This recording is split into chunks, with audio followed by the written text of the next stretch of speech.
Thursday, lulls with Bric 75. You guys know the drill. We got a few topics today. We got a sad one in that we got some news that broke after last week's lulls that Draftkings is pulling out of the United Kingdom. So we'll touch on that story and maybe some of the ramifications of that and what went into that decision. We're also going to take a peek at the bigger Battle Royale this week. We were, kind of wish casting a bigger top prize, and then lo and behold, the people at Underdog heard our prayers. So we'll scope that, and we have some DFS updates with the Fantasy Cruncher saga that we've been discussing here. So let's buckle up for an hour of lulls here. Does he think?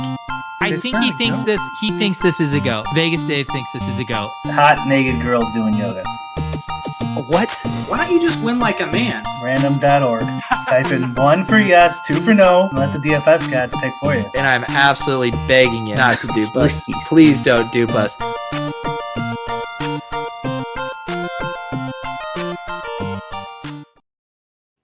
All right. Bric 75 here. Are you just coming from a show with Davis right now? Just finished a show with Davis and Dan. I like this thumbnail. The UK one.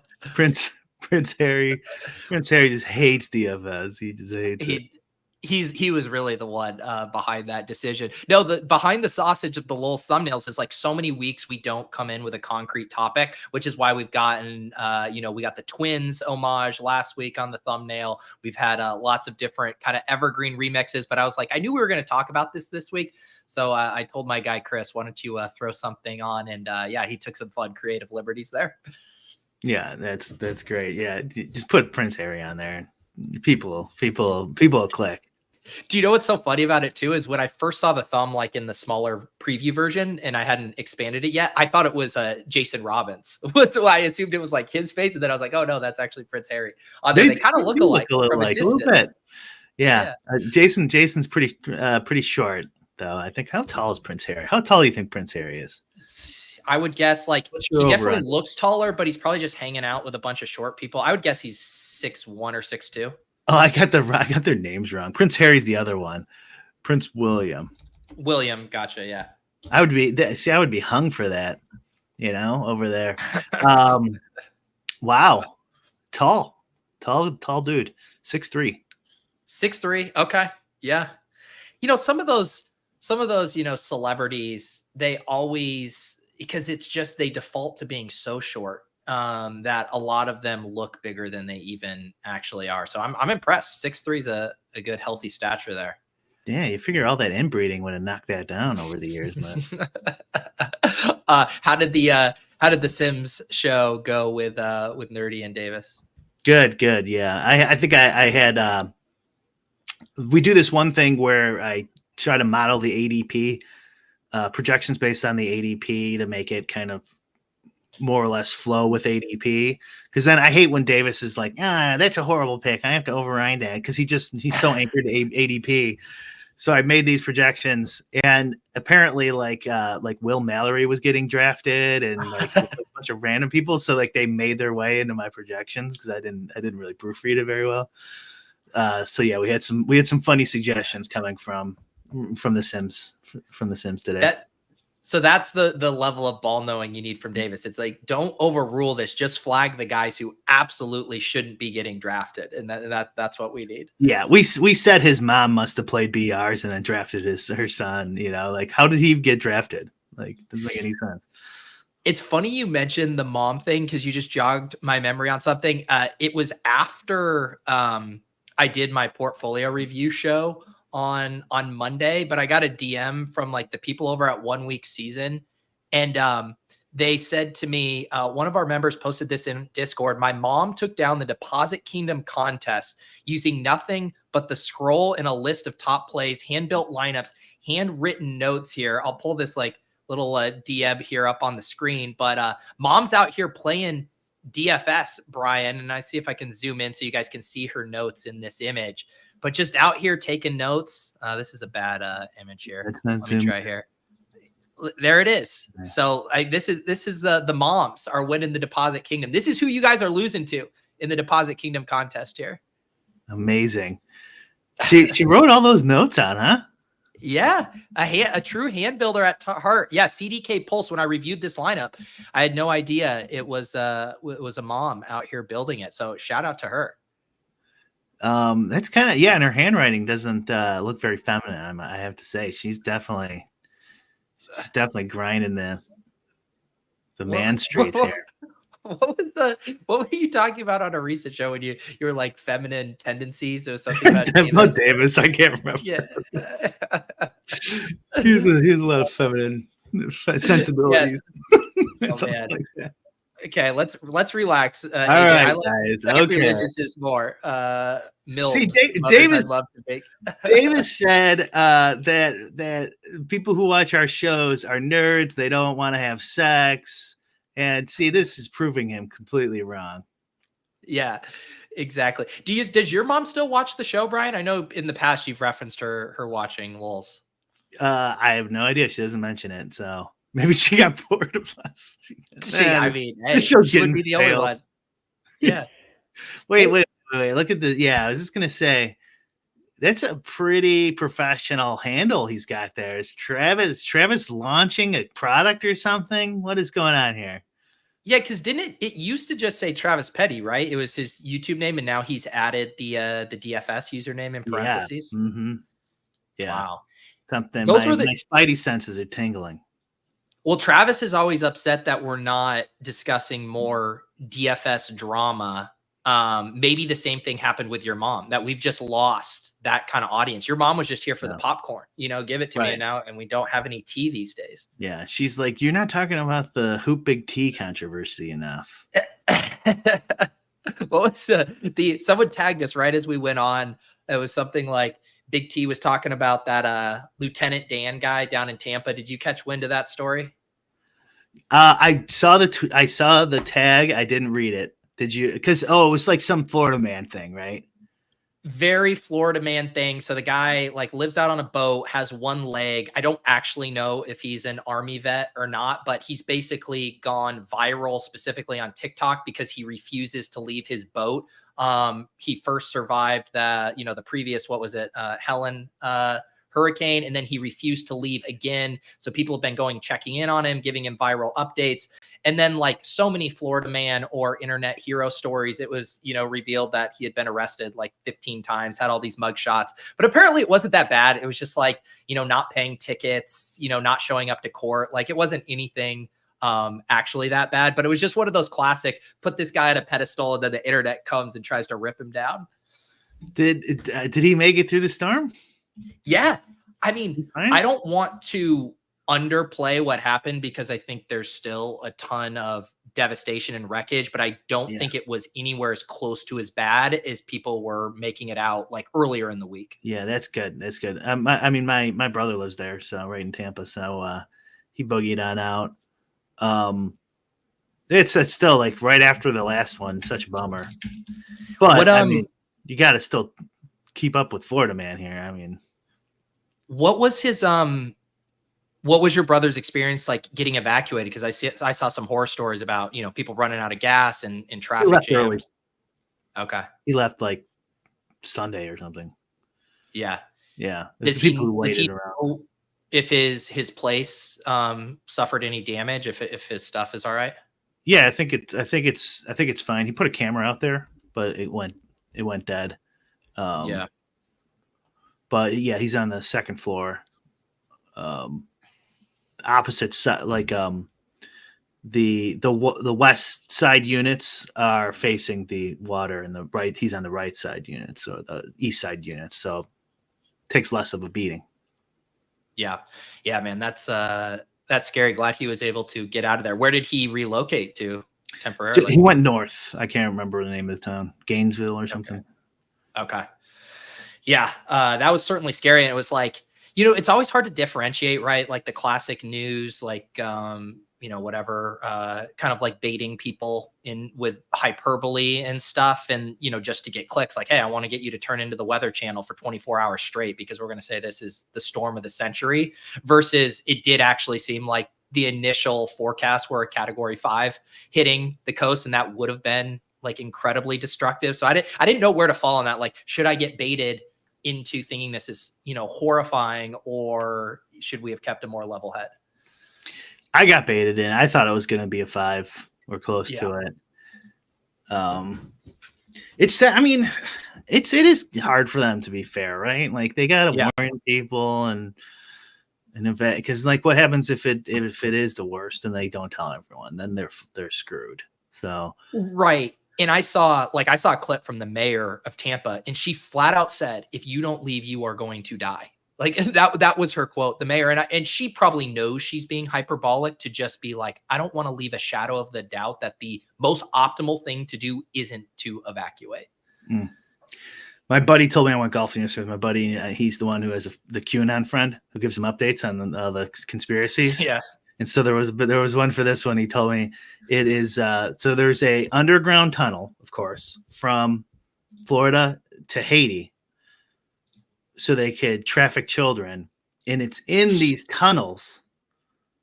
Pete, pay attention. This is important, Pete. Pay attention. I'm trying.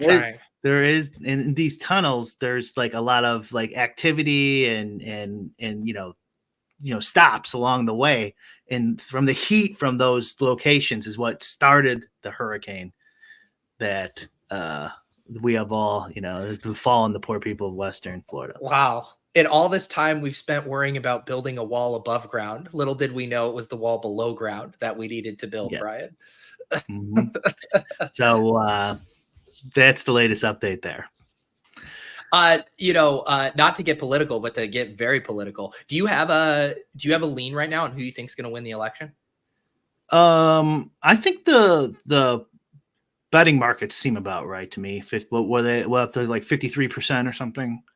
53, 50. I haven't looked in the last day or two, but let's take a look. Polymarket. I had seen something like a few days ago on Polymarket where there was a surge. Oh, he's up to 55 now. But I saw a lot of people saying that they think that could be juiced, either by a whale pushing an agenda or just the crypto native people who are betting on Polymarket are more likely to side with Trump anyways, almost from like a rooting interest side. Sure. But crypto people like money too, right? So wouldn't you think they'd gobble up the EV if that was there? But maybe there's 438. There's $800 million bet on Polymarket on this market. Yeah. It's pretty big. Yeah. So maybe it is a couple percent off, but it's probably about right. That's Polymarket. I think they're higher. What's the other one? Why can't I think of it? That's the only one I've heard referenced recently is Polymarket. One. Why can't I think of it? Someone in chat knows, right? What's the other market? But I think it's just slightly lower.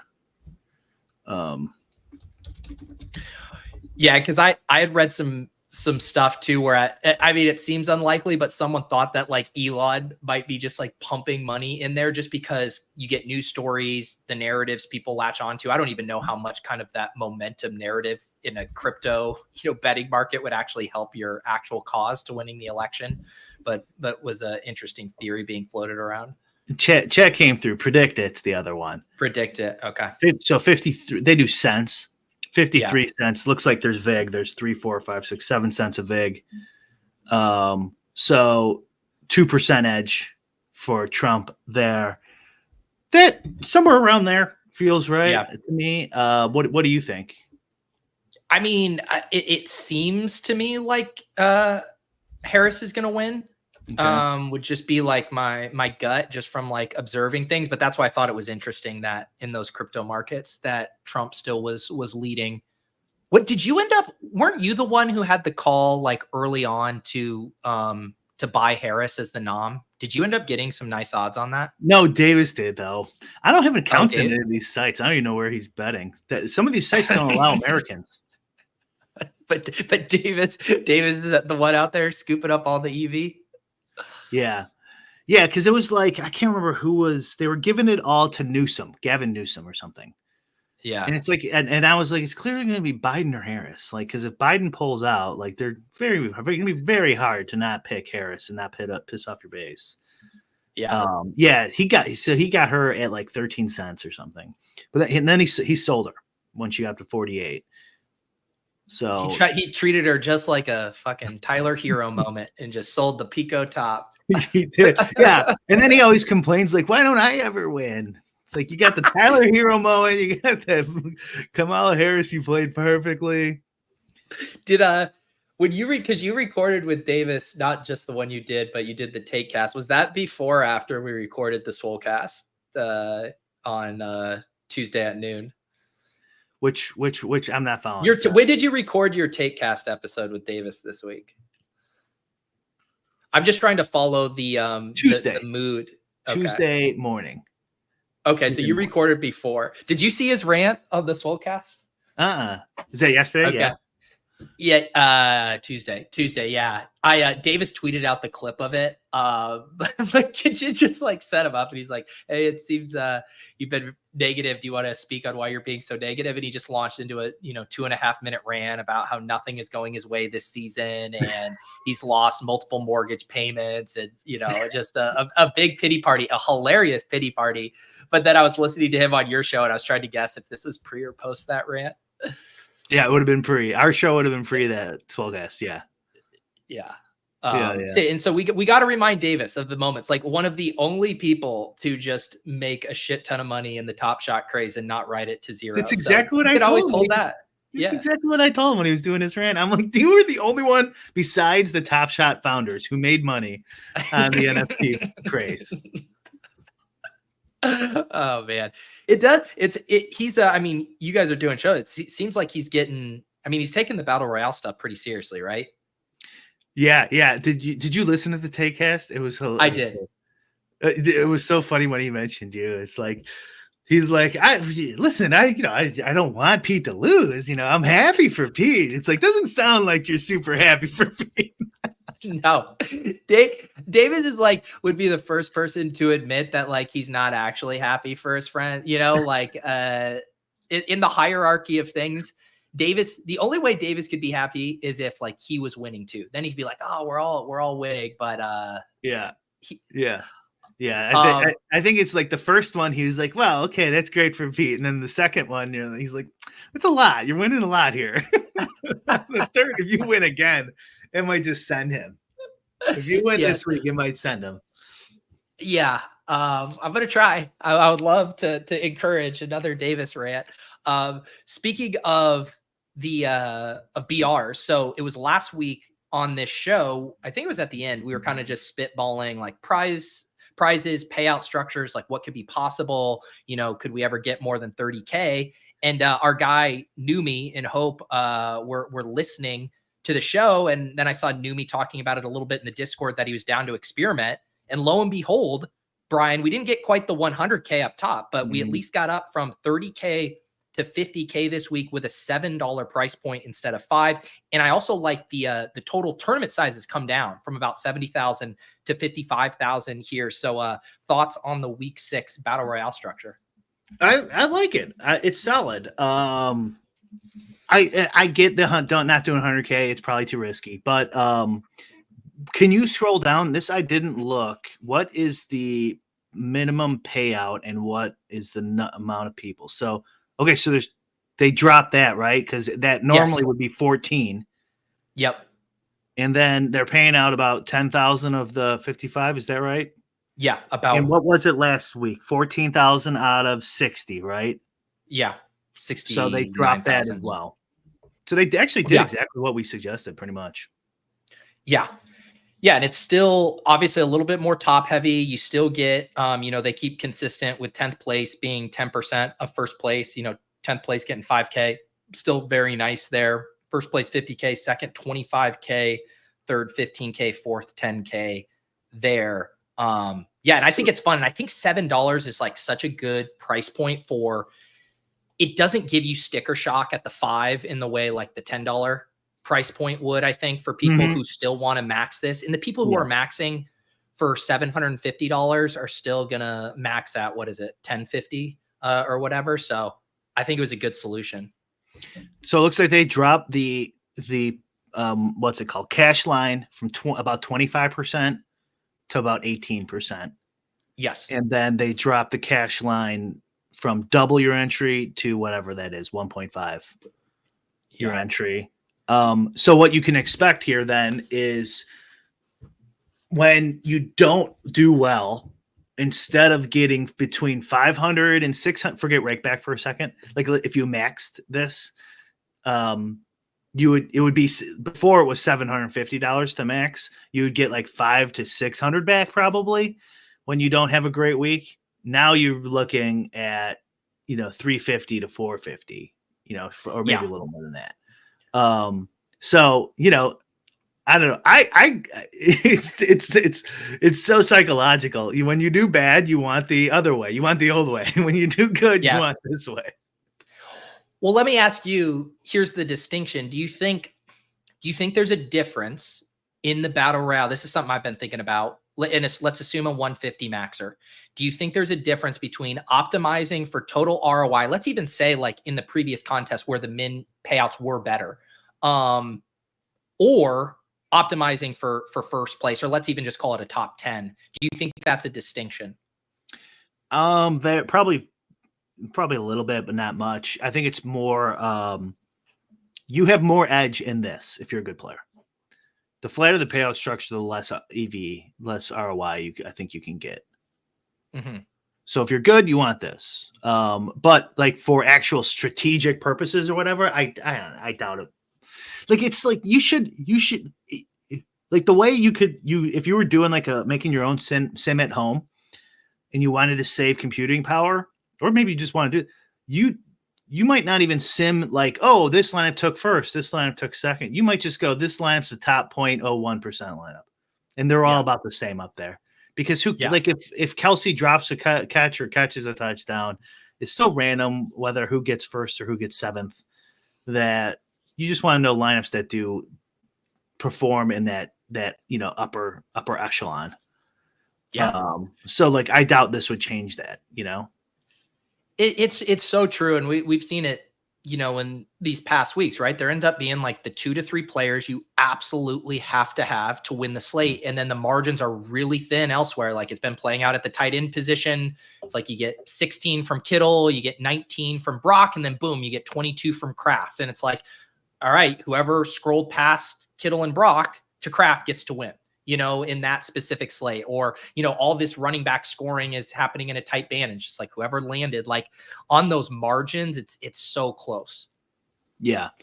Yeah, definitely. So I think whatever strategy you were doing before is perfectly fine. Do not change anything, especially you're on a heater. So I wouldn't mess with the damn thing. Yeah. I think the one kind of macro thing that's interesting, and I'm working on my video that'll come out tomorrow, and I'm going to talk about it a little bit longer, is how much the field is going to overreact to the double stack hitting last week. The thought being, when you looked at just utilization rates by the field in the big BR, conventional wisdom was like, don't double stack. You got to hit the nuts. You just need the skinny stack and then hit the kind of other, 4-leg parlay. Obviously the Burrow Higgins Chase hit.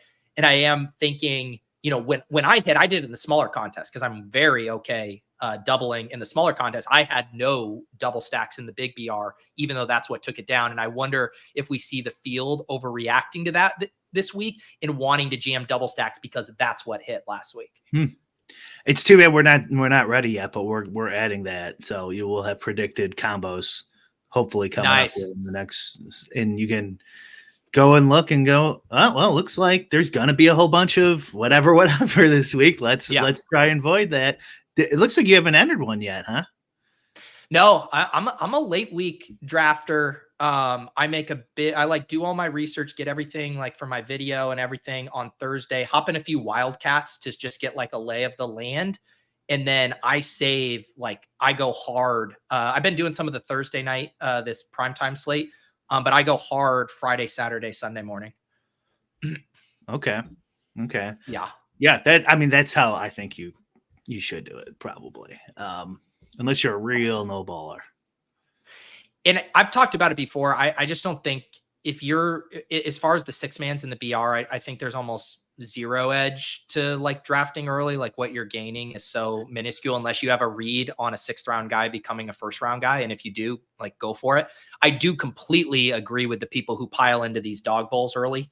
Some of the teams they're able to get, the value does really change. And like the shift of a 6th round player becoming a 3rd round player happens a lot more frequently in the 12-person contest for 72. And so I've seen some massive like CLV teams that get combos that are kind of scary of like, how am I going to beat that? You also get better late swaps in the early drafts too, because some of the good players aren't getting drafted early in the week. So I get it in the 12 mans. I just, that's why I'm not playing as much volume, because I'm like, I'm not able to take advantage of the early drafters in the way some of the sharps do.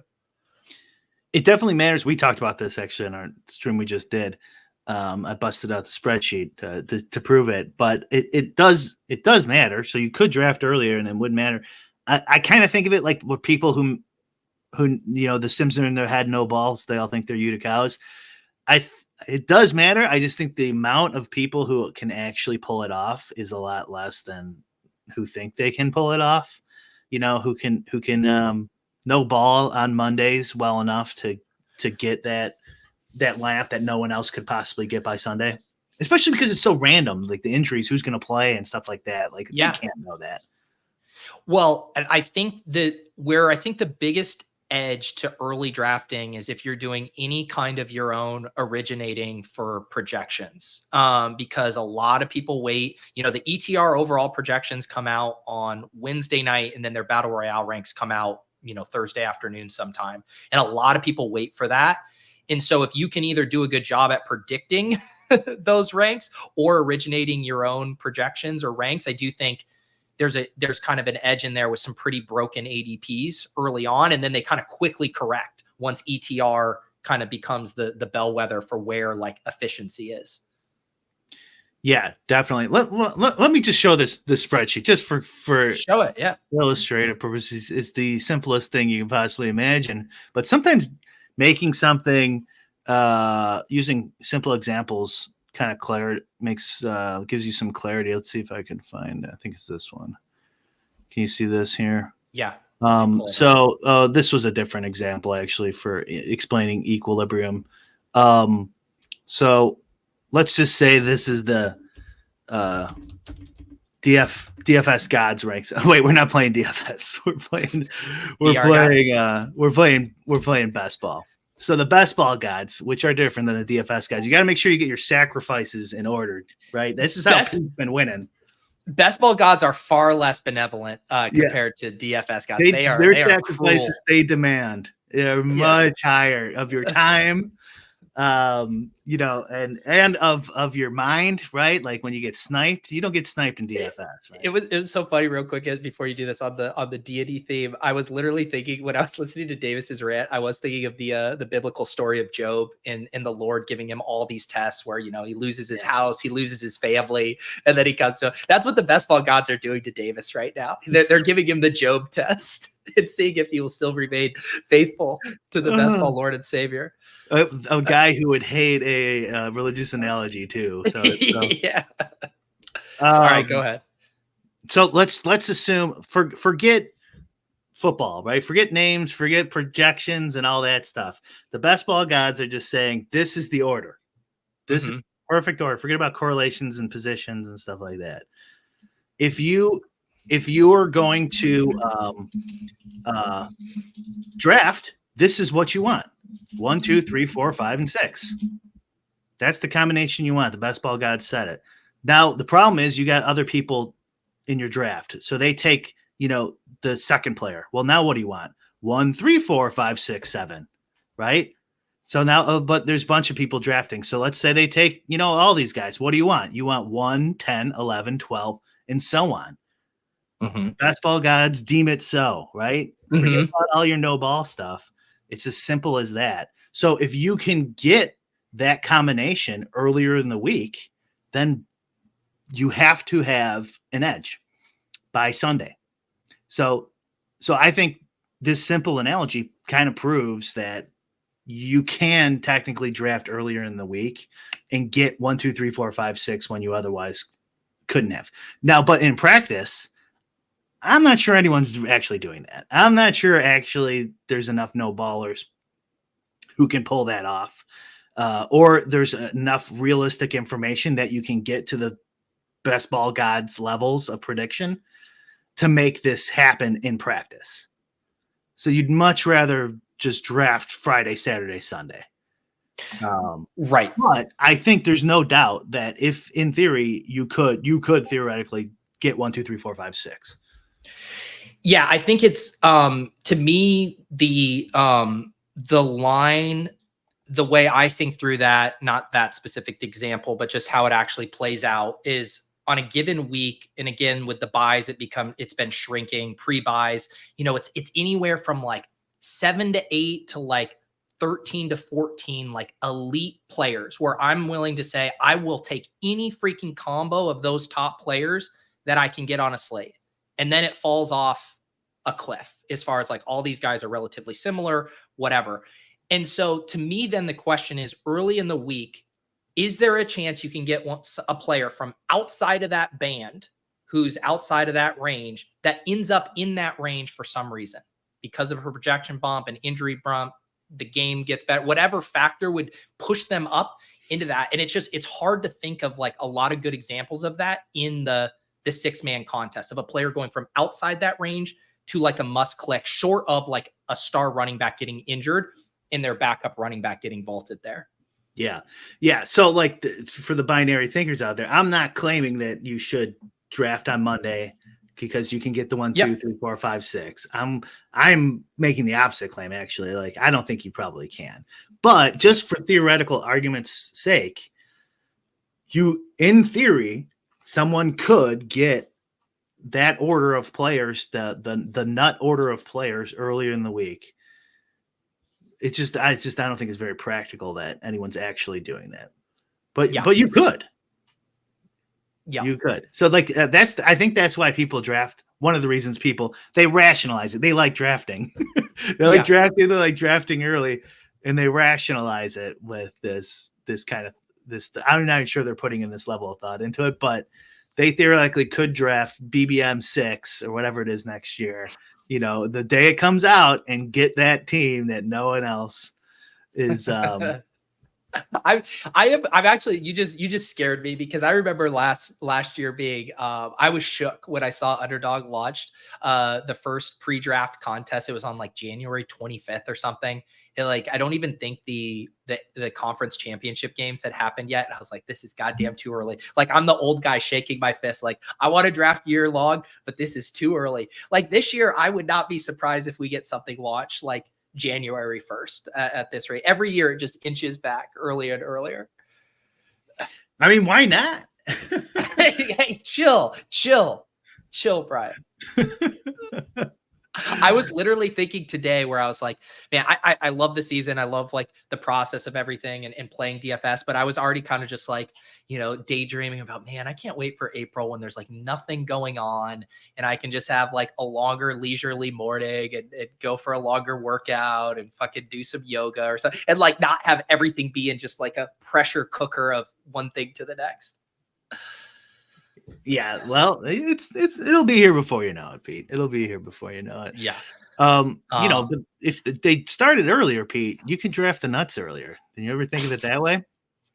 See, and this is the issue because you were talking about being skeptical. I am definitely someone you should be skeptical of. I am not an originator. I am not someone who can go in there and be a trailblazer in these early drafts in a way that I think would work out well for me. I like lurking in the shadows, back in there, observing what everybody's doing, and then be like, now what's my best path to beat what everyone's been doing? That's my back counting analogy, with blackjack players, where they'll just count the cards, but they won't sit. They'll count them from standing up. They don't sit down and play. They wait till the deck's in their favor, and then they sit down. Like you could do the same thing with BRs. It's like, oh shit, Kamara's out. Boom, I'm gonna do some drafts before everyone knows. Yeah. Even though it's Tuesday, I'm probably got a little bit of edge here for a couple of hours. Yeah. Well, yeah. Have you been drafting at all on Underdog? It filled too. I know it didn't fill last week, but I didn't know they closed up like 20 minutes, half an hour early. I was gonna do some half an hour before lock, but I guess I have to start doing them earlier.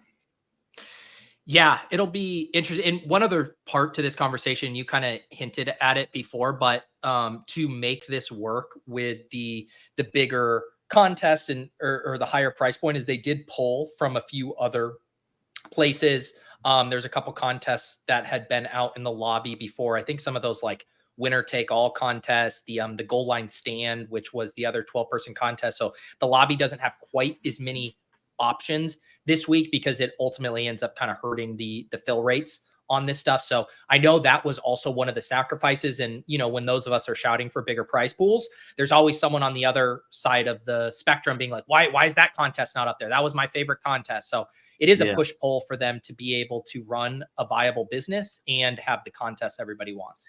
I think I'm going to have to do some extra BRs to support the change. Then we suggested it.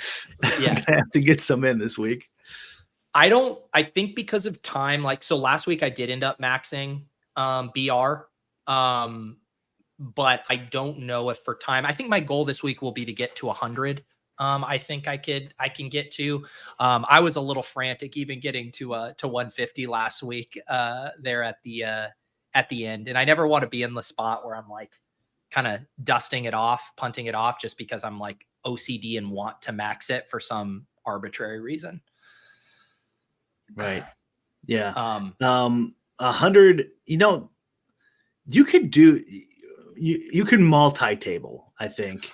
I've been doing 5 batches of 5 is about my sweet spot. Wow. Hand build.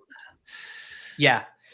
So, but the thing is so I have the ranks in and the new kind of page, like I won't do it here. I'll just auto 5 wildcats for you, but I can't detect my location here, but the way it's set up now, I used to, when I multi-tab, Brian, like have different, you know, tabs up basically. But now that the way they have this page set up here, where you can toggle back and forth and I can draft from right here. So I can have my queue and my roster and I can draft. And so it makes it really easy. Boom. This one's at the top, click here. So this has been like a super huge addition for multi-tablers. So you could draft right there? Yes, I can draft without ever hitting go to draft. I'll show you. So like, yeah. So like it'll say draft somewhere will pop up? Yes. Yep. Well, I'll come back to this or we can, when it pops up in a second. We're going to have to add that to the caddy. Add what to the caddy? We'll make it functional on this page. Well, it seems functional. Like, what do you mean? I'm still seeing. Will it queue up, guys? You can put players. It operates the exact same as if you were in a single draft, except you can just tap. Like, watch this here. I can put Barkley in my queue. Boom. I can go over here. I can put Henry in my queue. Go back. Like the queues there. Gotcha. It just operates as the same, all just from like a single page screen. Well, it might confuse them. The caddy might confuse the drafts too. We have to like it's not tested. We didn't test it. Yeah, so I'm gonna put that on the list. Gotcha. Because that's where I'll go. Actually, that'd be perfect. Yeah, it makes it very doable. I do find like doing more than 5 starts to be my limit, but 5 is about the sweet spot. 4 would be probably perfect. 5 is manageable. Yeah, Sacrilegious was bummed to see the 12-man go. Nerdy says the problem with the 12-man drafts is they are quite a bit longer. Yes. And I like BRs better than BBMs. I know that's probably a hot take, but like, man, you can get one done like what, like 6 minutes or something. They're pretty fast. Yeah, they are. And that's what's really nice about that. And when I'm trying to get volume in on a Sunday, to know that I could, even like the fullback dive or something, the $25 5 max, to know that those are going to fill pretty quickly and you can rip those off. You know, I don't mind saving, you know, the bombs and stuff. Like I drafted all of mine on Sunday because it's like, you know, they're going to fill and it's going to take you 5 minutes. And like a lot of times I'm queuing up the last 2 players anyways that I know are not going to get sniped on, and you can just push the plane too. Like that's the other nice thing is like, if say I was going to manually draft these, and let's just say I wanted to do like a contrarian stack, say like I know Jared Goff's not getting drafted and all these, you can see on the caddy 21%, and I have an Amon Ra team. Like I'm just putting Goff in the queue and I'm pushing the plane and I'm going on to the next one because I know I'm going to get him with my last pick. Maybe once out every 10 times that burns me when he's selected.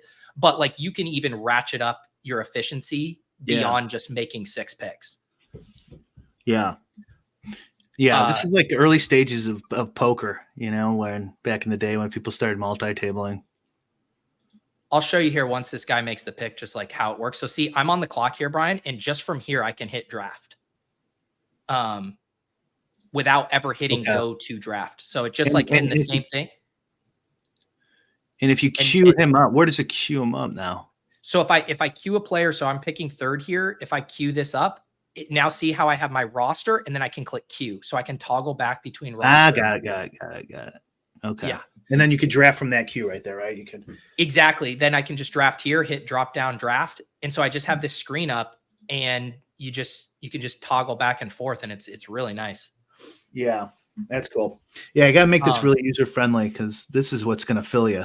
This is what's going to fill these big boys. Exactly. Let's see, Brian, we got about 20 more minutes. I do have a bit of a harder out today, but wanted to talk about Draftkings pulling out in the United Kingdom. I believe that broke. It was October 4th. So in classic Lowell's fashion, like right after we did our show last week. Were you at all surprised to hear about this? Yeah, because I didn't hear any rumors of that there was problems going on over there. So that's a bummer for all those guys. Yeah. I think it was voluntary, right? So I think DraftKings just decided they didn't want to service that part of the market anymore. Yeah, I heard Levitan talked about it for a second on his solo pod, and I guess the specific reason is just kind of the licensing fees and how much it was cost them to operate. The juice just wasn't worth the squeeze, and they were able to save a lot of money and put that toward other things that are way more profitable for them than salary cap DFS right now. That sucks. Yeah. I know you love those regulatory fees, Pete, but yeah, it was bound to happen eventually, where these fees start limiting the market, and then our options go down, and then they raise rake. And I mean, I felt I got tagged in a bunch of messages. I know our guy Tom from the Fantasy Sanctuary, who is UK based and does a ton of great DFS content. Like, there was no, as far as I understand, there were no warning signs. There was no like, hey, this is looking dicey, like get your house in order.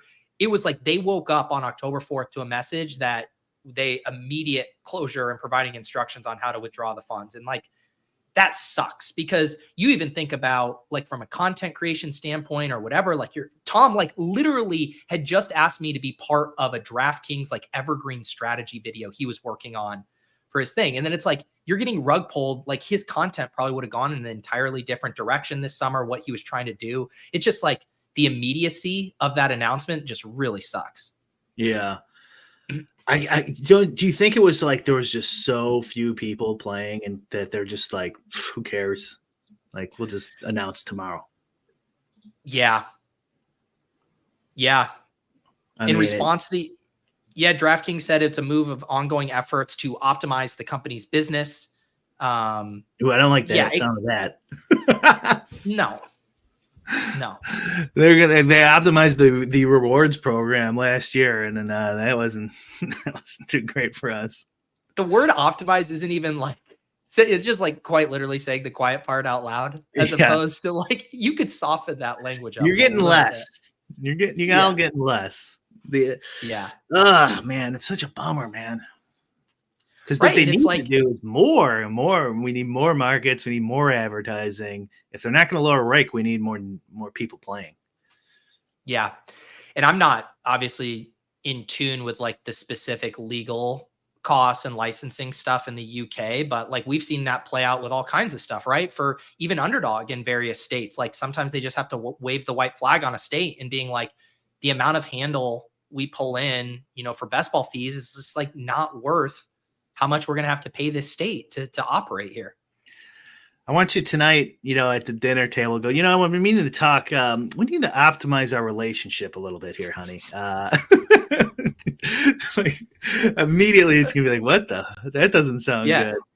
Yeah, babe, if you look at my ROI in Battle Royale drafts over the past few weeks, I can't do any dishes, any cleanup, any bedtime. I need to be downstairs drafting. We need to optimize this relationship. We have to optimize this relationship, honey. Okay. Yeah.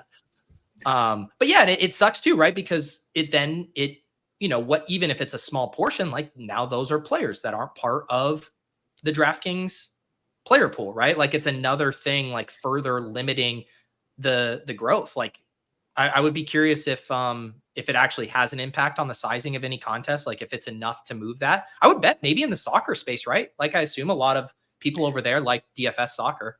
That's what I was thinking the same thing. I mean, soccer's been that what's it called, that utopia or whatever prediction in America since I was a kid, that it was going to be the biggest thing, Pete. It was going to be soccer's going to be the biggest sport by the time you're 40. That didn't happen. And the same thing with DFS like 4 or 5 years ago. I thought so too. I thought soccer was going to blow up in Europe, and that did not happen. So, it might actually be like just a pretty prudent business move, like ABC. I'm sure it is. But it does suck, and they've been closing a lot of stuff. I mean, you got Rainmakers, you got all those. What are the other stupid NFTs I have that I'm probably going to lose since I don't know how to put them in a wallet? The other NFTs they were selling, and you're talking about the trolls? No, I had like the tennis player. I bought the chick tennis player one. Can't remember her name. Oh yeah, we always talk about this. I know who you're talking about. The Japanese. Yeah, it starts with an O. Yeah, Osaka, or I don't remember. Apologies to tennis fans there, as Brian and I do our annual, and by annual I mean weekly, remembrance of NFTs in some form or the other. Thank you. Yeah, it was Osaka. Okay. Osaka. Yes. Shout out Alex Baker here. At least we can still play single stat. Is that sports betting? He's calling single stat DFS. Betting sports. Props to single stat DFS. That's pretty funny. Yeah. That's what he's doing. This actually surprised me. I didn't realize this. So there's a London office, a DraftKings London offense, and it's remaining operational, but it's still just served as a hub for data science teams rather than supporting DFS activities. Well, they still have the sports betting, right? I would assume so. U.S. markets, sports betting. Yeah. Sports betting. God damn it. Well, then, you know what they need to do is get pick 6 going somehow. They need pick 6 to take off. Yeah. I will. It is funny. Like when you log into the DraftKings app, I noticed that they have like a screener now that's like showing their picks in a way that looks very similar to how Underdog shows their picks on there as well, which I thought was funny. Adam says there's no DK sportsbook betting in the UK. Is that right? So there's just nothing there. I wonder too, is that just like DK or the UK kind of like protecting outside sportsbooks, because there's some massive sportsbook operations in the UK.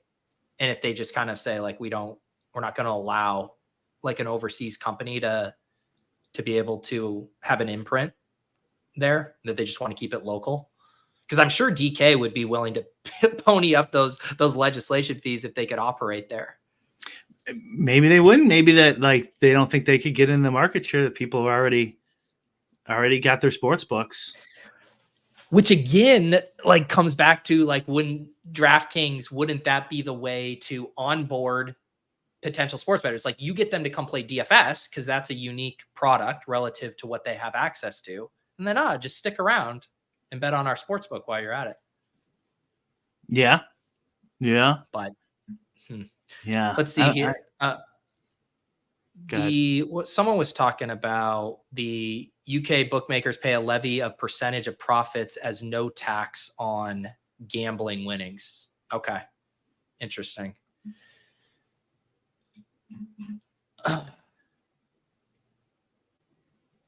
Were you going to say something, Brian? No, I'm just trying to think about what that means. Yeah. So it is a tax. They just call it the percentage of profits as a note as their tax.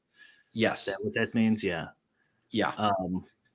Whatever. Yeah, they're gonna get it. They're gonna get the money either way. That seems like a pretty sweet deal, actually, right? Like, like if when actually no, like that's how every company is run, right? Like if you sell 20,000, sprockets, they charge you. They get taxed on 20,000 sprockets, not not what you did, not some theoretical thing, however much you sell, you pay your taxes on. Yeah. All right. You mentioned we had an update on the Fantasy Cruncher saga. They're back. Oops. They're because back. we were in what was there an announcement anywhere about I didn't this? see one. People were telling me they're back and that he but let's see if there's anything on here. So yes, when you go there now, the site loads because the previous times, or it looks like it's going to load. The previous times that we've done spinning. It might take a while since last time you were there it was jacked out. Yeah. Does he have an updated post on you? Doesn't look like it doesn't look like it. Yeah, which again, the site being back up without any announcement is interesting, right? Yeah. So the rumor, maybe people in chat know more, and this is a rumor. This show is entertainment purposes only. Don't sue us. Don't dupe us. Is like he got hacked, and like the authorities are like looking into the hack, so he could they told him not to go live, or something like that. And maybe that's why he's not posting. Like when you're in a legal process, you generally just stay quiet. So maybe that was it. What happened? Yeah, I think that was kind of the rumor before too, right? That he was hacked. Yeah, I guess I can't wrap my head around being back up live and not having an all caps message of, I know you guys have been wondering where we are. Guess what? You can come back to the site now. That just feels very weird. My conspiracy brain would go like that. The hacking must be some entity that has a ton of money, because then you could get a ton of money if you keep your mouth shut and go like, hey, he cost me all this business. Oh, of continuing to rack up. Yeah. He ruined my business. They owe me $50 million, or whatever. But then at that point, you're kind of making a calculated decision that the amount of money I can make from the lawsuit is worth more than just becoming operational with my current customer base and kind of like weathering that storm and getting back up to a consistent, business operation. Yeah, that's true. Yeah, that's risky. I mean, it could just be counsel's advice and he's just doing what they're saying.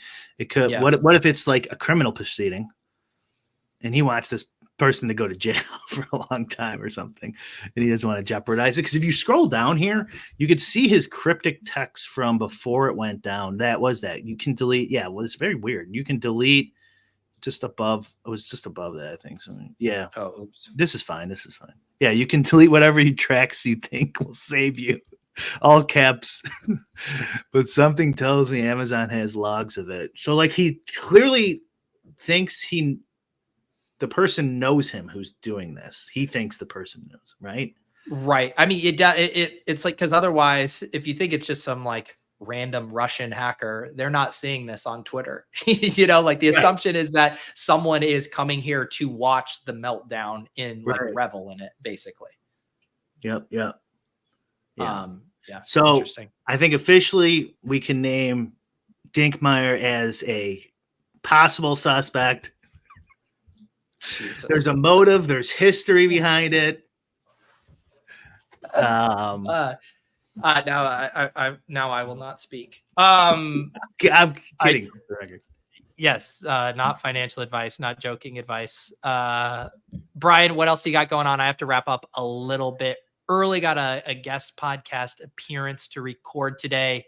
Anything else out with the in-game syndicate? We just dropped another new video with the four of us taking questions and stuff. It's actually on our website, and then we also on paywall for user questions. We got a couple more good vids coming out in the next 2-3 weeks. So Endgame Syndicate, Draft Caddy, we're trying to get those combos up on there, and Dan's got some like optimal percentages and stuff he wants to add to. I don't know how long it'll take to get there, but we're always adding stuff. Yeah. No, it's as someone who does all of my drafts on Sunday mornings on desktop, it's awesome having that. And that's when you get the most data too, as far as those ownership projections being really accurate into the week. The later the better. Yep. So check that out at the Draft Caddy. I also have bookmarked. I saw you guys did that round table with Shady. I'm excited to check out that video as well. All right, guys. As for me, we got the Shipcast tonight. So what is it? Niners and Seahawks. So we'll be live for that. If you guys want to tail us on some pick'ems, I'll post those on the Ship Chasing account later. We're gonna have John Warner from the Badge Bros joining us for that. And then tomorrow I got my usual set of DFS shows. We got Block Party with JM, followed by Off and On the Clock with the Badge Bros. And then I'll have my Battle Royale video out on the Deposit Kingdom. And Brian, like, that's where the goods have been. We had the Joe Burrow cover boy last week. We had the Jaden Reed call the week before. So I will tell you what I'm playing. That's what that video is. I'll tell you what I'm playing. I cannot guarantee profits, but I can guarantee you what I will be playing via that video tomorrow. So check that out, and we'll see if we can continue riding this heater. Thank you to everyone hanging out, and legitimately feel bad for our UK bros. Hopefully you guys, I know Tom mentioned there's already maybe some other options and things that they'll be able to do. So hopefully that materializes, and we'll see you guys next time on Lulz. Peace.